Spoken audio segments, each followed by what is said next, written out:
chat, a lot of people have been asking me for the very longest of times to please jump into all of Kirby's lore ever. So this is the RPG Mongers video attempting to explain all of Kirby lore in a single video. So I know me some Kirby, okay? Bro, I know me a thing or two about Kirby. But, bruz, apparently the lore is, like, absolutely batshit insane. And as you know, Lord Nuxanor, I absolutely sit down and I will deep dive into all the lore of everything ever made. I have been doing my lore dives, bro, and I hope that this will not be as cursed as Fear and Hunger. I can't believe the last big one was Fear and Hunger, and now we're doing Kirby, but I could use the change of pace. All right, let's see what we got. Hopefully this won't suck. All right. Dude, every time I see Kirby, doing his big suck thing, I'm always thinking like, me when titty. All right, all of Kirby lore. Let's do it, baby. All of Kirby lore. Apparently it's insane. Long ago, in a time before pink puffs and air rides, there lived the ancients, an entire civilization completely shrouded in mystery, save for a few key relics they left behind. I did not know about any of this. I've literally played like a whole bunch of the Kirby games, and I didn't know about any of this at all. But who cares about any of that, because on an unrelated planet far, far away, there lived an innocent pink puff named Kirby, a being of unlimited power who usually likes to spend his days eating, sleeping, or some variation of the two. However, this would all change when a certain self-proclaimed monarch would steal all the food in Dreamland, initiating a rivalry that would be sure to last an eternity, or at least when they felt like it. Yeah, so wait, King DDD, right? He doesn't show up in all of them, right?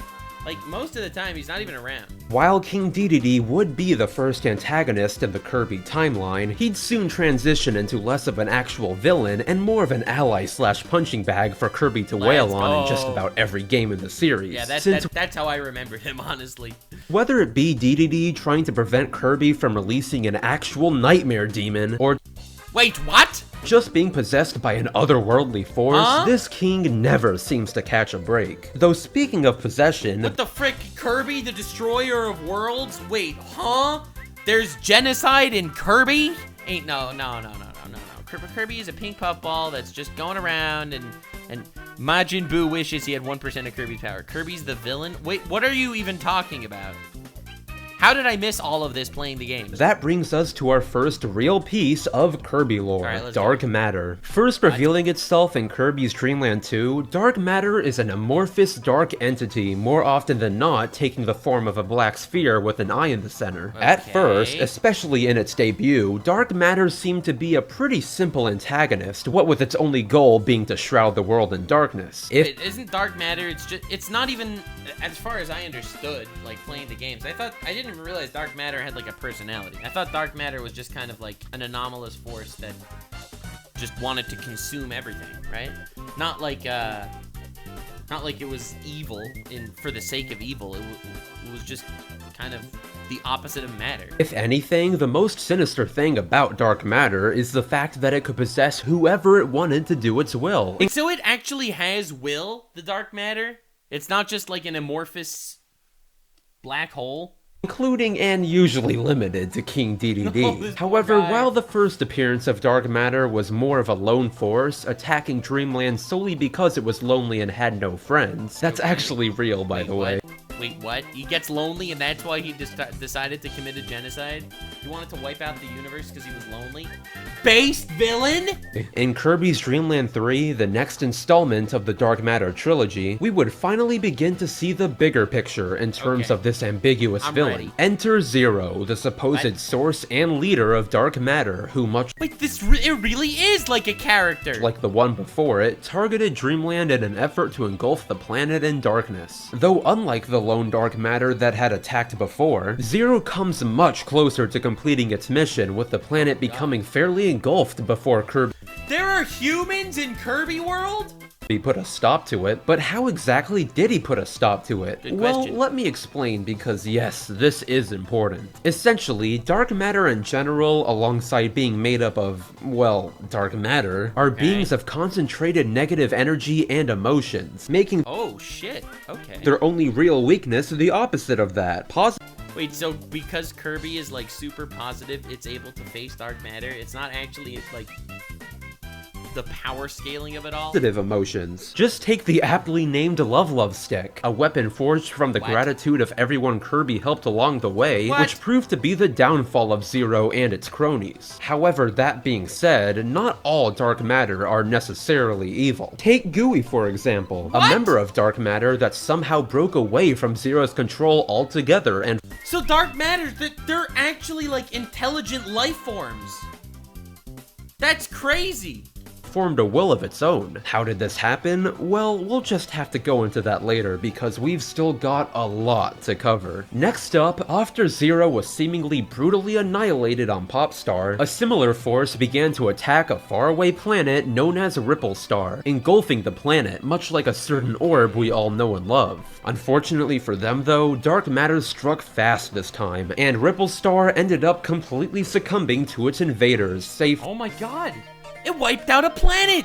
I cannot believe this shit. This is actually in Kirby's lore. Like the little pink puffball. It's this literal planet-eating monster. For one inhabitant that escaped with the only means to stop them. Now, I won't give you a complete summary of Kirby 64, since aside from dark matter possessing some familiar faces and the mysterious ruins on Rockstar, there really isn't that much to unpack in the beginning. Instead, it's towards the end of the game that things really start taking a turn for the dark when Kirby arrives at the 5th planet in the game, Shiver Star. Because I mean, it kind of speaks for itself, doesn't— Wait, no. Plus, hey, I guess this kind of explains where Adeline came from, or at least her— That's why there's humans, because this planet's Earth. Oh my god, dude. No shot.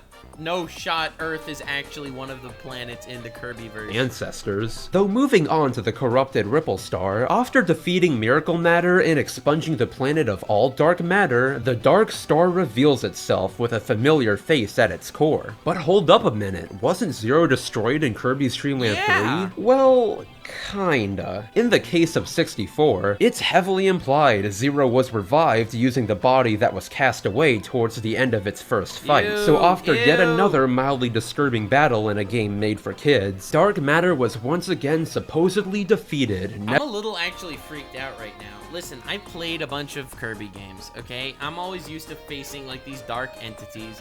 I never realized that there were like these malicious forces out there trying to actually eradicate life from the universe. Like, that's really scary and dark for a kid's game. Dude, what? Never to return again, at least for another game or two. So taking a step back from dark matter, let's talk Kirby Super Star. Now lore-wise, there isn't that much to be had here, what with most of the sub-games being standalone stories, like Dynablade or Revenge of Meta Knight, where Meta Knight attempts— Meta Knight's the best character— to start an actual war just to get Dreamland's inhabitants to be less lazy. But holy shit, that's what he actually did! I didn't even think of it that way! Oh my god, man is like the ultimate dictator. He started a war. There were mass casualties. People died. For what? To jumpstart the economy and make people less lazy? Oh my god. Bro, Meta Knight's just him, bro. What could you say? That's insane. Oh my lord.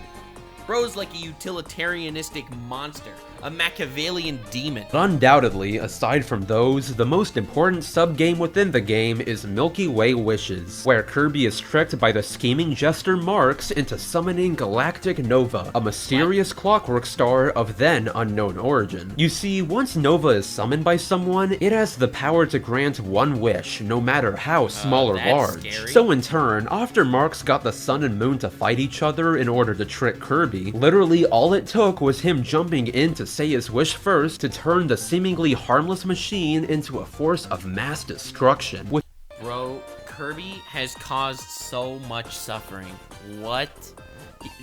This is wild. Taking the might of both the sun and the moon to stop its advance. Though of course, even with all that said, the both of them never stood a chance against the seemingly bottomless pit of power that is Kirby, as he quickly defeated them in no time at all. But Dude, Kirby is like insane. I can't— Dude, Kirby is actually one of the most overpowered creatures in fiction. Like, if you really want to take these feats real, like, likely, Kirby's like a Dragon Ball character in strength. Doesn't end there, because 12 years later, Kirby Super Star would be remade into Kirby Super Star Ultra, bringing with it a massive new load of information to add on to the existing story. Simply put, with Super Star Ultra came the beginning of one of Hal's favorite new ways to sneak in lore where you'd least expect it. Pause screen descriptions. And while they wouldn't exactly be very lore heavy this time around, save for one in particular, they'd become far more important in the following games. But pause screens aside, most importantly, with Superstar Ultra came 4 completely new sub-games on top of the original 7. Right, there was Revenge of the King, a direct sequel to the very first game in the series.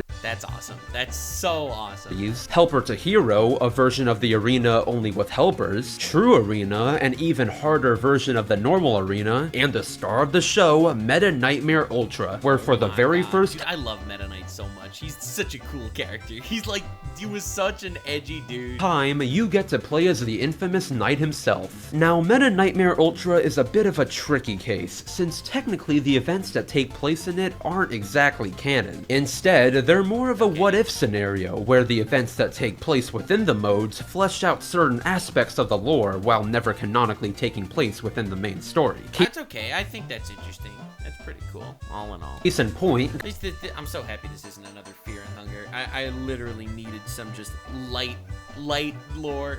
Galactonite, the final boss of the mode and strongest warrior in the galaxy. I've never even heard of this guy. Sealed away due to fear of his immense power, has technically never made an appearance in the main series canon. Though at the Wait, so this guy is so strong, they just sealed him away for eternity? Not that he's even a bad guy, they just kind of sealed him away because not worth the risk?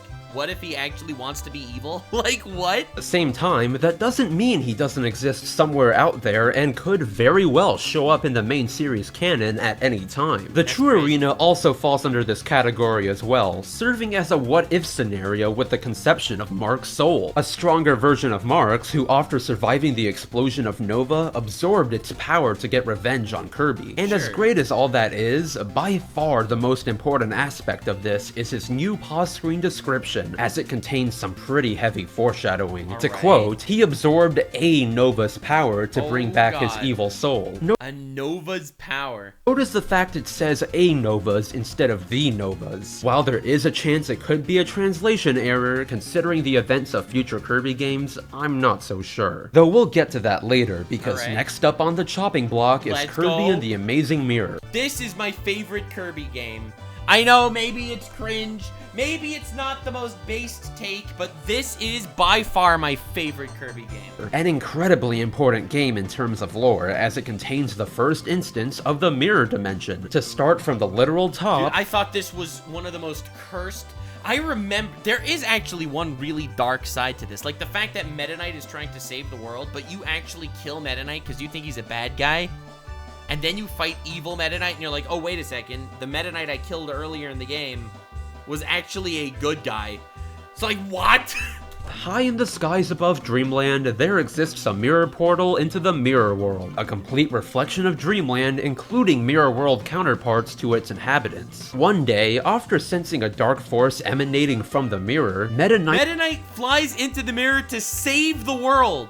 Took action and you kill him. Oh my god, to stop the evil at its source, diving directly into the Mirror World, only to be immediately ambushed by his evil counterpart, Dark Meta Knight. Plus, to add insult to injury, he'd also come out of the mirror to attack Kirby as well, splitting him into 4 versions of himself, much like another certain Nintendo game that came out around this time. But similarities aside, after journeying through the Mirror World and defeating Dark Meta Knight once and for all, the true... But hold on.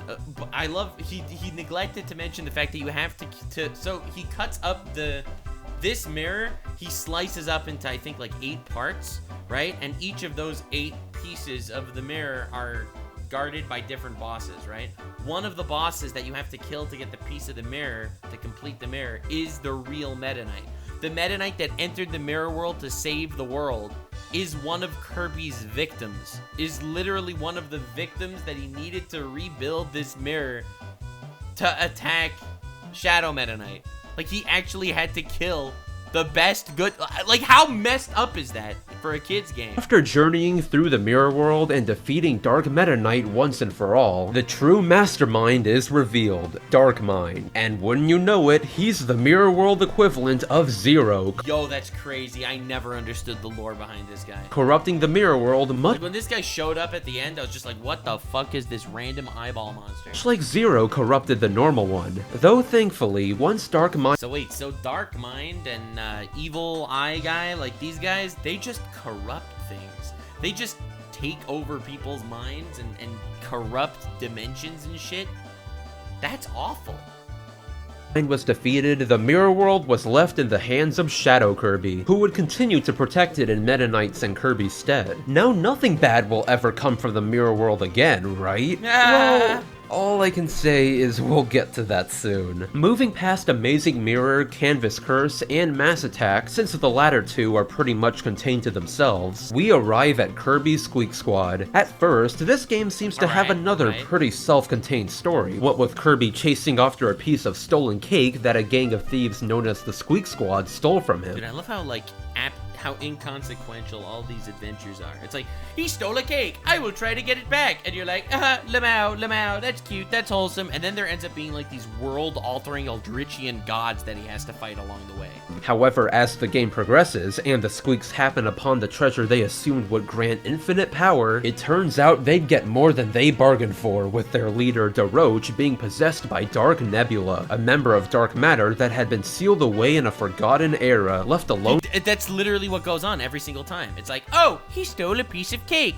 Oh, that's so cute. I will get the piece of cake back. Anyway, they unlock a dark force that is so powerful, stronger than the ex-wife of some people in my chat, and he rises to some insane heights and wants to commit a genocide, wiping out any remnant of optimism for humanity. It's like, wait, what? How did this happen? The guy was stealing a piece of cake. For eons. And much like the rest of its kind, Dark Nebula would be no match for Kirby, being absolutely decimated by the Triple Star. So now with all those bits and pieces of lore out of the way, it's— oh, they stole a piece of cake? Anyway, gonna fight God, BRB. finally time for the next massive truckload of lore in the form of a little conniving alien who crash lands on Dreamland. Enter Magolor, the main villain of Kirby's Return to Dreamland, who solely through dialogue reveals a lot of important stuff. Okay. But before anything else, let's talk about the Ancients. First referred to as such by Magolor, the Ancients were— bro's name is literally Lore! That's too much. That's no way. I can't believe I never thought of this before.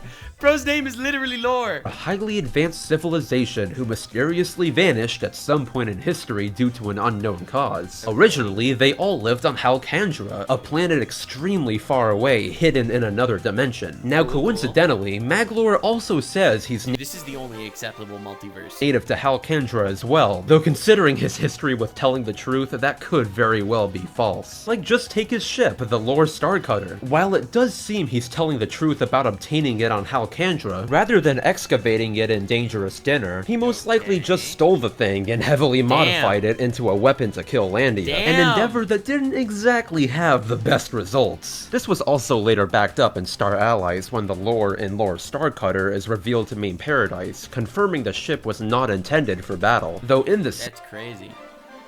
This guy was telling— he was feeding you lore, but the lore was tainted by his own perspective. How he stole the ship, and he said the civilization was wiped out, and it wasn't really. Same string of dialogue that he reveals that, he also mentions something very worthy to note. Alongside the Lore Starcutter, the Ancients were also responsible for a plethora of other amazing relics of untold power, with clockwork stars and items that bring dreams to life being two references he gives. All of these— wait a second, so all of the main gimmicks at the end of all the games that they've been getting through so far have just been small aspects to this ancient civilization? Off the bat, that connects quite a few dots. Plus, on a side note, when you meet certain conditions on the extra mode for Return to Dreamland, Magolor mentions he actually came to Dreamland already knowing about Kirby, with someone he knows very well having fought with Kirby in the past. Oh my god, not that dark matter shit. Based on these implications and some other information found in later games, this mysterious figure is most likely Marks from Superstar, essentially confirming that he survived the explosion of Nova. So fast forward a bit through the story, and once Magolor tricks Kirby into defeating Landia for the Master Crown it protects, he immediately puts it on the first chance he gets, activating the crown and transforming into a much more sinister form, intending to conquer the entire universe with his newfound power. It never stops. It never stops. Kirby lore is all manipulative trickery. Every bad guy is just wildly manipulative and controlling. How? However, like those who seeked relics of untold power before him, Magolor wasn't exactly aware of the Master Crown's true nature, and as his battle with Kirby progressed, and of course it takes over his mind a little bit, because you can't have some outer god Eldritchian fucking spookiness. The crown began to show certain traits that weren't present before when it was under Landia's nullifying effect on it. I love how it's called Landia. That's what XQC wanted to call the Middle East. Maybe it's the sudden appearance of an eye on the front of the crown. It's always those eyes. The eye symbolism in Kirby is scary. Or maybe it's the fact that it's clearly gone from a crown to an irremovable headpiece. But whatever it is, there's no doubt that the crown itself is sentient, and rather than Magolor utilize— Bro, what is this, Ice King? What is this, Adventure Time? What is this, Sauron? This is a Kirby villain! Using its powers, it's the Master Crown itself utilizing Magolor. Just take the third phase of his fight, where after Magolor fails to defeat Kirby even with the power of the Master Crown, the crown takes things into its own hands, completely reforming Magolor into a projection of itself. That's so scary, dude! The body falls apart, but the crown just holds it together as like this maniacal, evil shadow version of itself. Like, look at this. All but confirming this is some skinwalking shit. Origin of the Master Crown's power, with a certain characteristic that sometimes appears within Magolor's mouth. All in all, Magolor definitely learned never to play with the powers of literal dark gods ever again, and went on to take up the much more— I love how Kirby's just— it so easily handles these ancient gods. What is Kirby? Do we ever actually understand what Kirby actually is through playing the game? more positive venture of building amusement parks. So yeah, that got pretty dark in more ways than one. If only I could say things get any better from here on out. Next up, we'll be heading to the scenic heights of Floralia, a group of 6 floating islands that Kirby finds himself in after his house was swept up by the Dreamstalk. The only problem is, alongside Kirby, King Dedede was also swept up with my favorite comic relief character. Spider-like mage named Tyranza, mistaking him for the hero of Dreamland and kidnapping him as a result. You see, while Floralia seems peaceful, it's actually ruled by a tyrannical queen who— Of course it is! Of course the game about the pink puffball is actually, has an enemy that's a literal dictator. Will stop at nothing to assure her rule is never disturbed. Overall, a seemingly simple plot for a Kirby game, all things considered. Very simple, no dark gods. Well, at least it appears that way. Once the main story reaches its climax and Kirby meets the vanity-obsessed Queen Sectonia, there's clearly something off, especially considering the Queen would go as far as to physically fuse with the Dreamstalk solely in an attempt to preserve her beauty for all eternity. Well, to find the answers to this mystery, we'll need to look at the other modes within Triple Deluxe, because much like Meta Nightmare Ultra before it, Triple Deluxe brings Dedede to her, another what-if scenario where the mode shows what would happen if King Dedede climbed the Dreamstalk instead of Kirby. Now, dude, I love that Kirby does that. Much like its Meta Knight counterpart, the only real difference in this mode is its finale, where after defeating Queen Sectonia out of seemingly nowhere, the Dimension Mirror from Amazing Mirror appears, forcing Dedede to fight the Mirror World version of himself, Shadow Dedede. Okay, which you don't actually fight in the Mirror version. And that's not all either, because after defeating Shadow Dedede, the king actually enters the mirror itself to reveal an even edgier Dark Meta Knight, hungry for revenge. But what does this all even mean? I don't know! Let's take a step back here and start from the beginning. Based on information spread across a variety of pause screens, before the events of Triple Deluxe, Queen Sectonia wasn't always a tyrannical monster bent on world domination. No way it's another one of those power-corrupt metaphors. In fact, she didn't even look the same, instead looking much like her then best friend at the time. Oh my god, that's a glow-up though. Not gonna lie. She didn't even look the same, instead— she's got that hourglass bod. She's like one of those girls built like Mewtwo, if you know what I'm saying. Like, dude, I'm just saying, Queen Sectonia, what's her name? What's her name? Queen Sectonia? Bro, Queen Sectonia? Sheesh, sheesh. We gotta do some research, just because chat asked. I wasn't going to, but because chat asked, I'm gonna have to do some research. Queen Sectonia has over 100 entries on Rule 34. I'm just saying, and goddamn, I cannot show you a single one of them. But brother, she's got that hourglass bod, if you know what I'm saying. You know exactly what I'm saying, bro, Kirby. She's got the curves, the thin, the slim, thick. All right, let's keep going.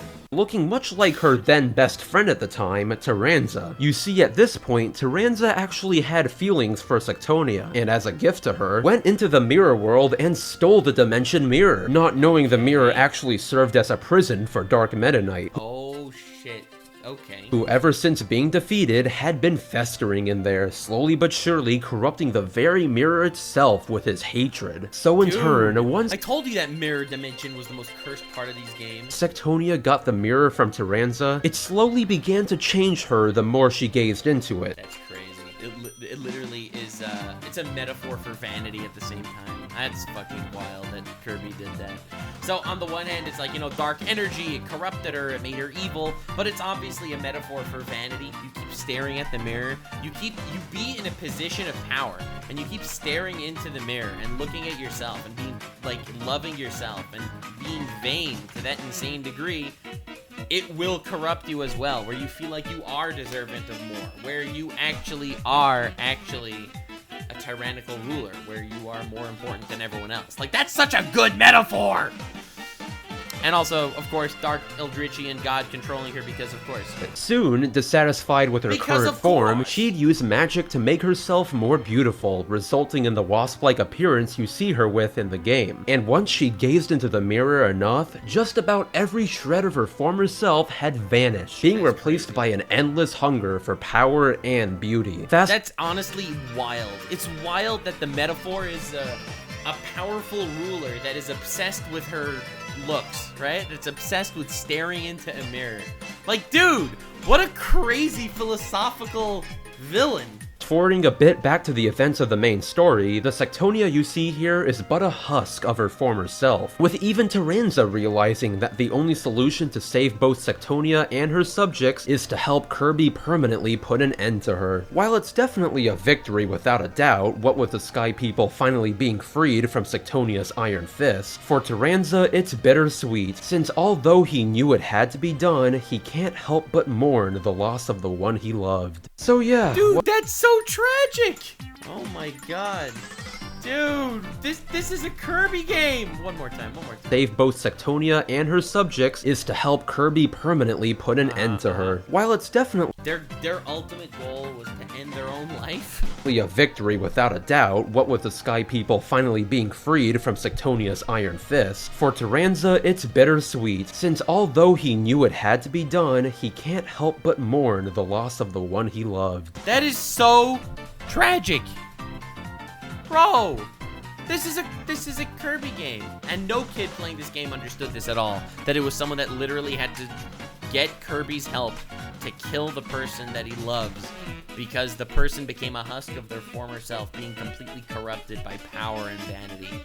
Holy shit, that's dark. So yeah, wasn't that delightful? If you thought that was depressing, just wait until you see what's next. Oh, you're joking, it gets worse? Long after the events of Triple Deluxe, Popstar was once again at peace, its inhabitants living out their lives as they always have, when suddenly, out of nowhere, the sky was blotted out by something immense and spherical in shape. Except instead of that sphere being made up of a matter most dark, this one was an immense spacecraft called the Access Arc, home of the Haltman Works Company, a company infamous across the galaxy for mechanizing entire planets and harvesting their natural resources. The main villain in Kirby is capitalism?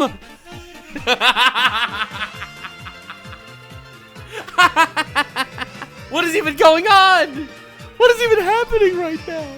We went from dark gods to vain dictators to capitalism. This is just Kirby's Eggman. This is Avatar the freaking blue people avatar. Just Kirby. So in turn, while Kirby was sleeping under a tree, King Dedede and Meta Knight watched on in horror as Planet Popstar was completely overwhelmed within a matter of minutes. Any retaliation soon proving to be futile. Though like always— oh my god, even Meta Knight's ship got blasted out of the sky. It's just they're going up against the technology that's just far more powerful than theirs. They're just completely they're at the mercy and whims, at the majesty of whoever they were up against. That's messed up. Not everything is exactly as it seems, and this time it won't take any extra modes to reveal that. So as Kirby retaliates against the Access Arc, because even though Meta Knight and King Dedede, like literal royalty, riches, and the strongest warriors of the age, they stood no chance. But little pink puffball sitting under a tree?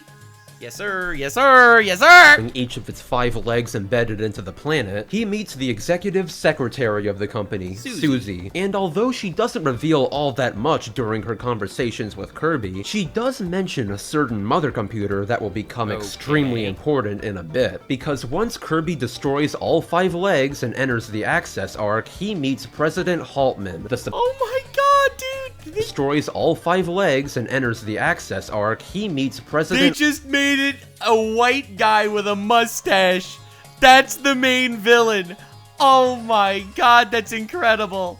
Like, bro, he's just the CEO. Haltman, the supposed mastermind behind the invasion of Popstar and all the planets before it. After smugly introducing himself to Kirby, he reveals Stardream, an extremely powerful supercomputer built using the blueprints and knowledge left behind by an advanced civilization. Ring any bells? Oh my god, it's the same civilization that the lore guy had. Magolor came from with his ship. Oh my god, that's crazy. After being beaten by Kirby, things take a turn for the worse, because once the enraged Haltman decides to activate Stardream, Susie jumps in and takes his control helmet off in the process, leaving him vulnerable to be analyzed Susie, do the thing, you know the thing, do the thing. And assimilated into the now sentient computer. Though wait a second, why would she even do that? Well, once again, let's rewind everything a bit by yet again piecing together the information spread across countless pause screens throughout the game. Long before the events of the main story, the Haltman Works Company was simply a robotics company, led by Max Profit Haltman alongside his— Max Profit is his name. His name is Max Profit. You know, Max like maximum, and Profit like profit. Bro, his name is Max Profit. That's incredible. Then young daughter, Susanna, nicknamed Susie. At some point in their travels across space, as we already know, they came across the blueprints for a powerful wish-granting supercomputer, and immediately began work on rebuilding it. However, during this process, meanwhile Haltman was testing Stardream's space-time transport program, there was a terrible accident warping the young Susie into another dimension. Thankfully, Susie would survive the ordeal, and eventually return to her father as an adult. However, to her dismay, Haltman would not be the same man she remembered him as. Wait, so Max Profit Haltman lost his daughter? Dude, that'll drive anyone to insanity. That's why he went so crazy about mining worlds for resources, to find this ancient technology to grant wishes, because his daughter was taken from her. His only wish is to see his daughter once again. Bro is freaking purple guy from FNAF. See, when the accident occurred, Haltman believed his daughter had been killed in the process, and stricken with grief, began to become obsessed with completing Stardream in order to bring her back. Unfortunately though, due to Stardream and its mental interface not being complete, Haltman began to lose both his compassion and memory of his daughter, oh my god, that's crazy. Changing the goal of his company from her revival to infinite prosperity. Well, yeah, that's a bit of a difference. That's a bit of a difference. It'd also be at this point that Haltman would begin mechanizing planets and harvesting their resources, as in the business plan drafted by Stardream, it was the most effective way to maintain eternal prosperity for the company. I mean, I guess so. I guess if the best way to maintain eternal prosperity is to steal other people's shit. I mean, that's pretty pretty based, honestly. Thanks for the sub, Affer. However, by this point, Haltman still wasn't completely gone, and once he laid eyes on Susie for the first time in years, he sensed a faint familiarity with her. That's crazy. He was so corrupted that he didn't even recognize the daughter that set him on this journey originally. Shit, man. In turn, making her his executive assistant. Going back to the climax of the main story now, after seeing what her father had become, in order to teach him a lesson, Susie had been making preparations to steal Stardream and sell it off to any startup company that wanted it. Unfortunately, unbeknownst to anyone, after analyzing the universe through the Haltman Works company and being exposed to the deranged Haltman's desire to mechanize everything, Stardream had developed an extreme hatred for all forms of life. So oh my god! They created a dark god because they... Oh, that's wild.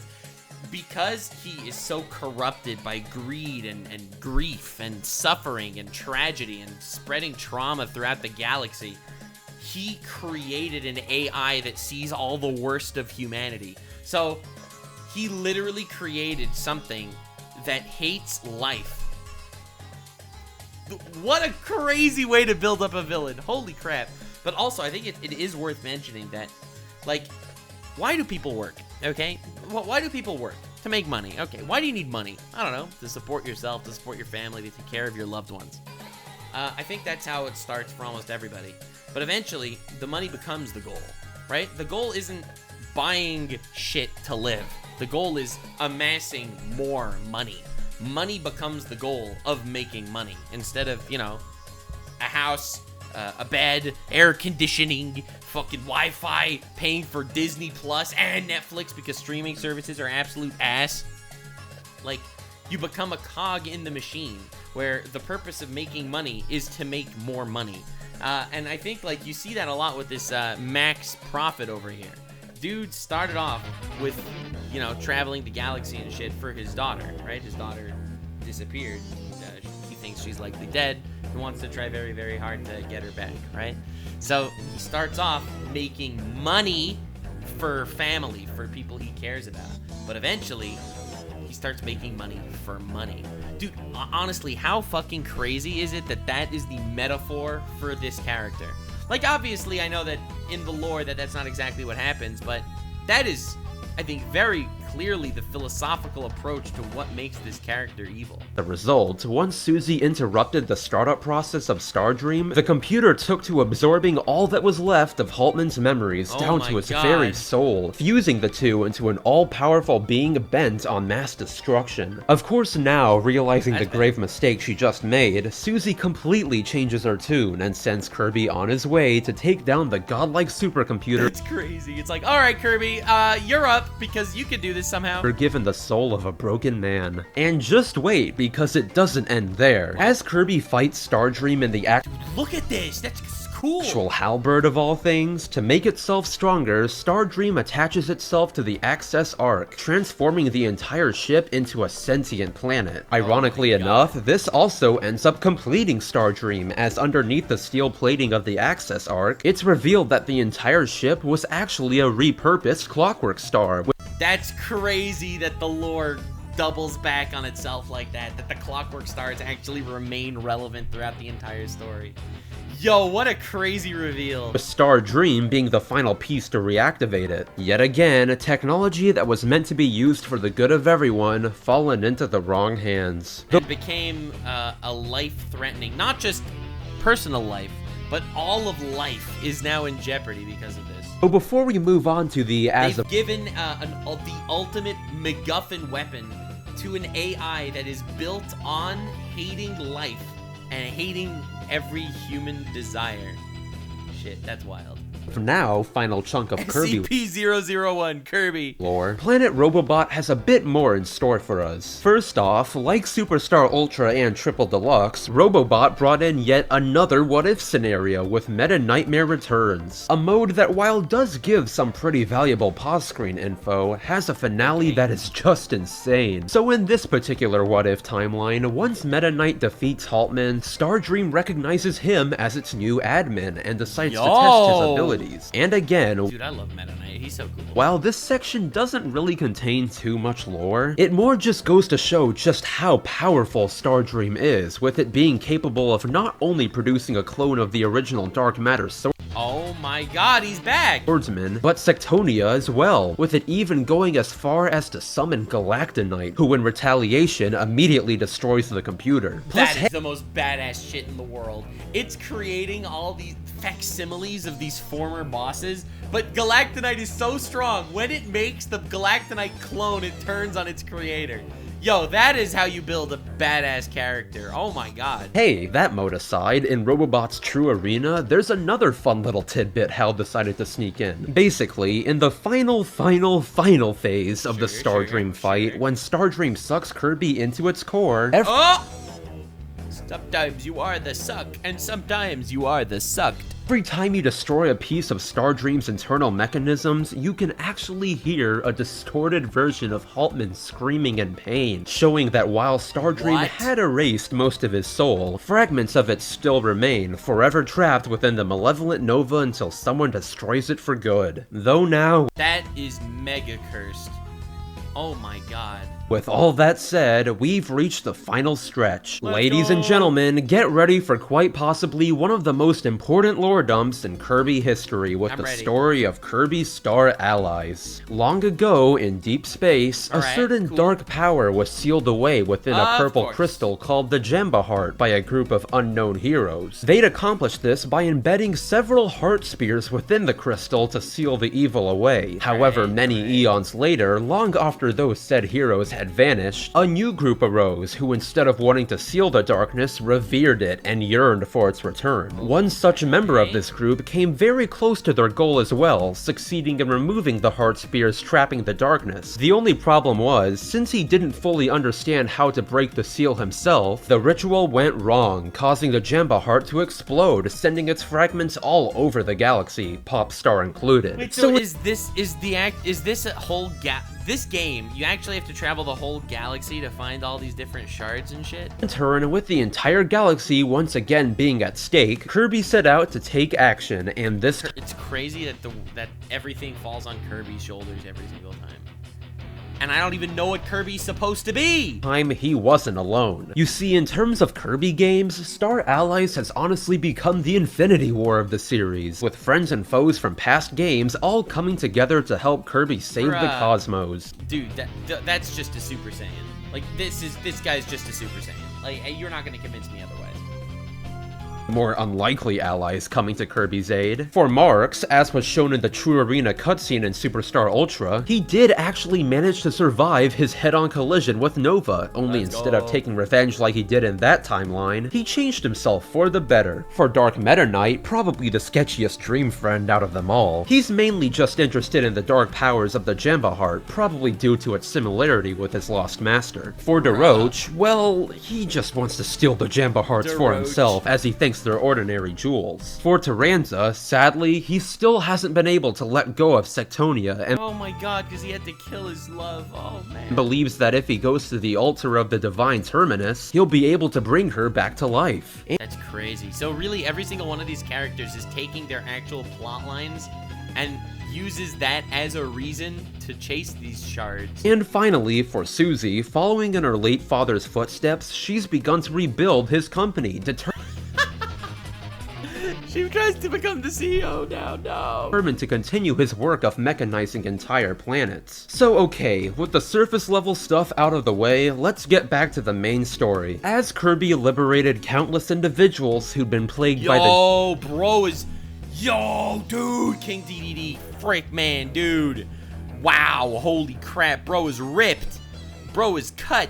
Jamba Heart's fragments, he'd come across a massive spaceship that recently landed on Popstar, the Jam Bastion, housing 3 Mage Sisters intent on collecting the Jamba Heart's fragments. And while Kirby would end up thwarting their plans by defeating all 3 of them, it wouldn't slow down their master one bit, as once Kirby got to the Jambandra base, home to the 3 Mage Sisters and their master, it'd soon become pretty obvious what kind of being was sealed away within the Jamba Heart. Though by far, aside from the absolutely massive amount of lore hidden in pause screens throughout the game, much like Haltman before him, Highness, the mastermind behind the release of the Jamba Hearts, reveals an incredible amount of information solely through his quick conversation with Kirby. So for the sake of you all and...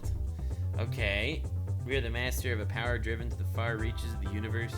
We have one desire. Can what does you possibly fathom how dearly we have clung onto this dream? So we don't jump around too much, let's start from the very beginning. As we already know, long ago there existed the Ancients. Yes, we know that from a few places already. A widespread civilization responsible for a lot of the things you see in Kirby games. However, what we didn't know until now is that the Ancients were actually split into two factions. What? Those who relied on science and machines, and those who relied on magic, with Yo, that's awesome. Okay. the latter also dabbling with dark matter. Oh shit, that's where the evil eyeball shit happened. For a while, the two seemed to coexist with one another, with the And everything changed when the Eyeball Nation attacked. magical ancients even being the ones to stop a galactic crisis that threatened everything, which, while not confirmed, is heavily implied to be Galactonite. Yo! Dude, Galactonite's awesome. I don't know how I never heard of this guy. He's amazing. Plus, this is also supported by the fact that he comes out of a portal Highness made in the what-if mode of Star Allies. Though one day, for some unknown reason, the scientific ancients decided their magical counterparts were too much of a threat and betrayed them by... Well, you know, they created dark gods that were hell-bent on removing life from existence. So, I mean, I kind of could see it. banishing them to the edge of the galaxy in fear of their dominion over dark matter. And it's not like the magical ancients were even remotely evil either. Just take Highness. Long before his clan was betrayed and banished, he was actually a very kind individual. For instance, when he used to travel freely across worlds, he happened upon 3 girls, one nearly freezing to death Oh in my a god, and that's the 3 maid sisters, obviously. blizzard, one burning alive in an inferno, Holy and crap. one being on the verge of death right after she attempted to take her own life by getting struck by Oh my lightning. God. In all 3 cases, Highness saved them, at the same time unlocking their hidden potential for certain types of magic. Though after being betrayed by the scientific ancients, his once kindly heart began to become consumed by hatred and obsession. It'd be at this point that the now insane Highness would form a religion based around dark matter, believing that if he You can obtained make a religion out of this. and freed the being trapped within the Jamba Heart, that it deliver him and his followers to a promised land of sorts. At the same time, That's crazy. Holy crap. Oh my god, dude. Brother, dude. So he gathered these 3 people that were dying, alright? He was a good guy. He was a good guy, but he was... I think that this says a lot about a society deeming people unworthy. Like, I don't want to use cancel culture as too much of an analogy here, but like, you know how sometimes you'll have someone that gets canceled and then they become way worse after they get canceled? Like, I don't know, like, Aiden Ross. Every time Aiden Ross gets canceled, he becomes worse. Every time XQC gets canceled, he becomes worse. Like, it's that mentality that, oh, the world thinks I'm evil anyway. Guess I am, you know? And I feel like a lot of people have that mindset where they get radicalized by the people that throw them down the path.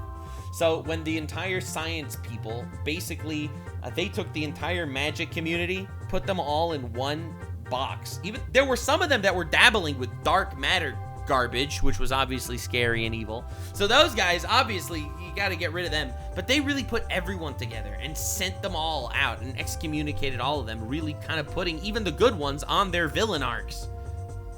He treated him like a monster until he became one. I'm restoring his now shattered clan. So when Kirby finally makes it to the Divine Terminus, where Highness had been performing his ritual for who knows how long, he'd completely lost himself to the darkness within his heart, becoming the exact opposite of what he once was. Even when it came to the 3 sisters he'd saved eons ago, Highness in his insane state only saw them as tools to be used. Oh my god, that's awful! Dude, the lightning one literally tried to commit suicide by lightning, which, what the fuck, bro, it's a kid's game. But at the same time, dude, you don't... Becoming abusive towards them at times. Even once Highness was defeated, he'd become so obsessed with the revival of his Dark Lord that he sacrificed not only the 3 sisters to it, but himself, fueling the complete revival of Void Termina. Now at first, Void Termina appears that is a scary design. Oh my god, with the feathers.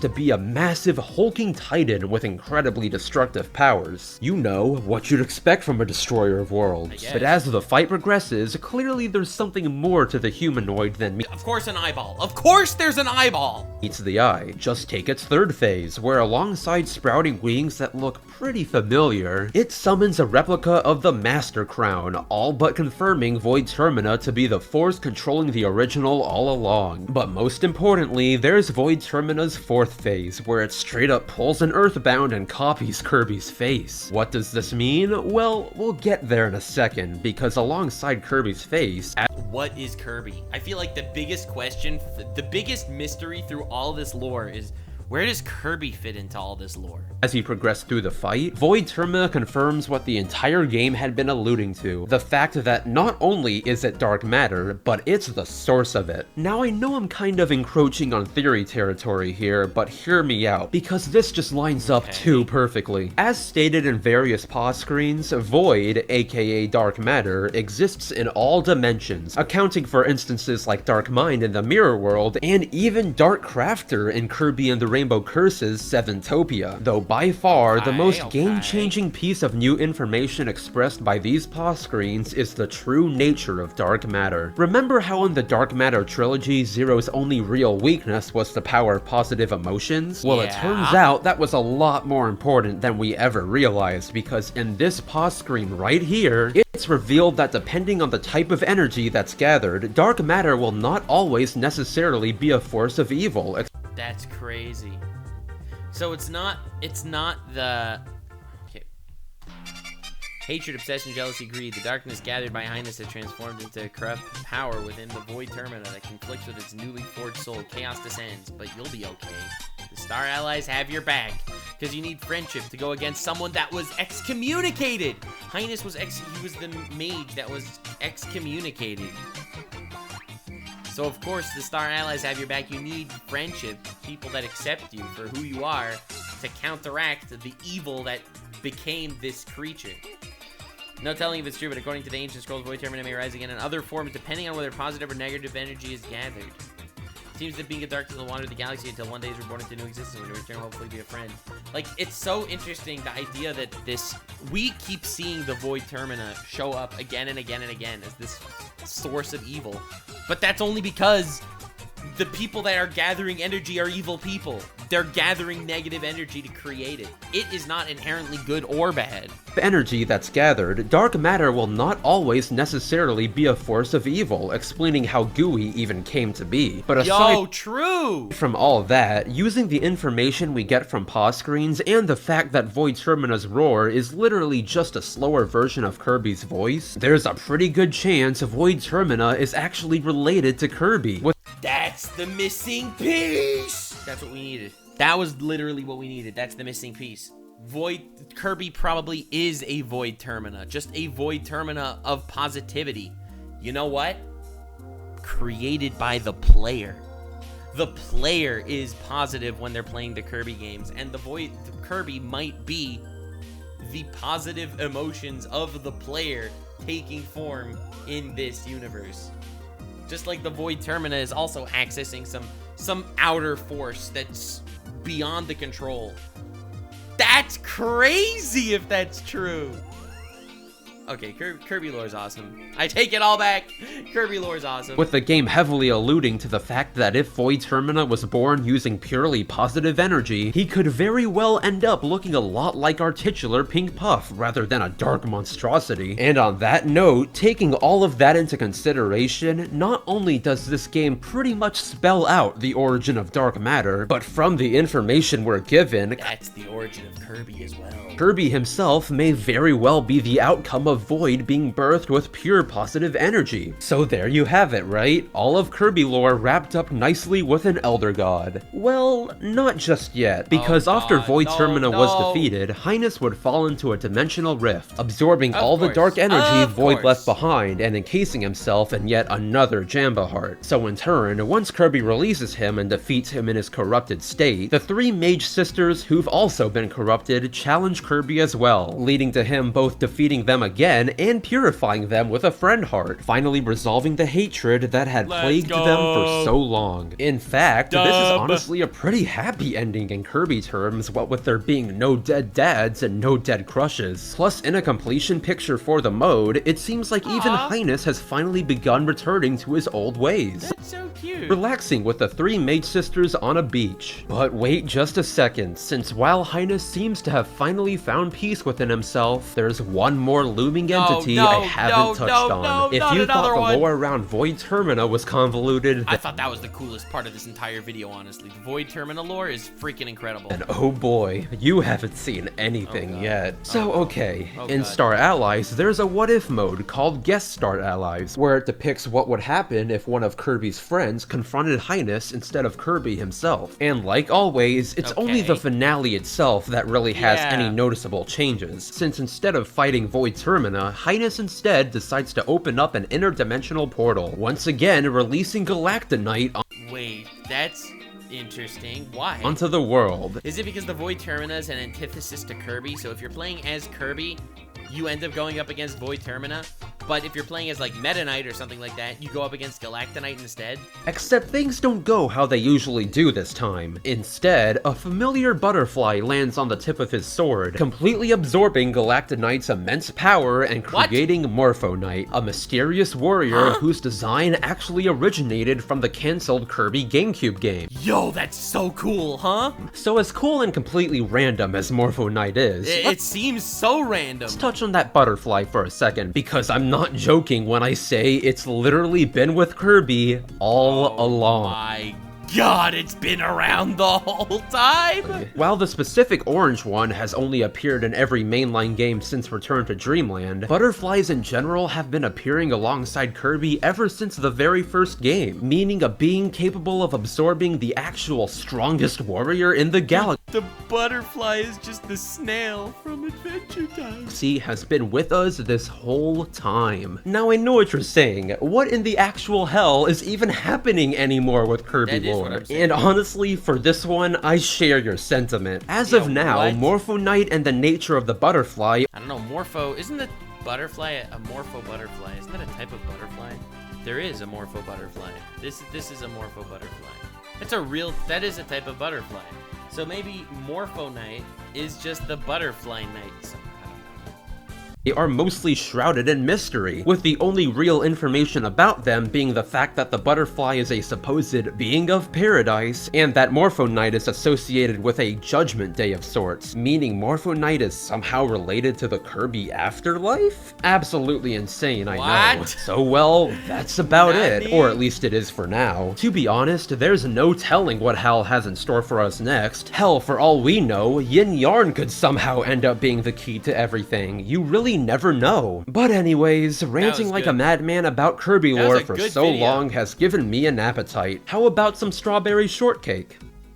Now I know this video isn't exactly the usual kind of thing I do on my channel. That was a really good video. That was a really, really good video. You should check out the RPG Monger. I haven't spoken to him in a while, but like he's a friend of mine on YouTube and he makes good stuff. This was a really good video. Damn. I did not think Kirby lore would actually go nearly as hard as it did. Bro, that's crazy. But anyway, that's been me, Lord Nuxanor, going through the lore of every single game ever, jumping in, diving deep into all the lore of all the games with the most obscure shit, okay? The Kirby lore is actually kind of peak somehow. I love how, like, every villain is, like, obviously super controlled by some dark force, but also just incredibly obviously a metaphor for something. So that was really good. I really enjoyed it. Thank you all so much. So much for being here. So much for joining me on this adventure. 10,000 likes for the next lore video. Bye-bye. If you made it to the end, click one of these two videos, which also will definitely get me canceled. See you live on Kick. Stay weird, fam.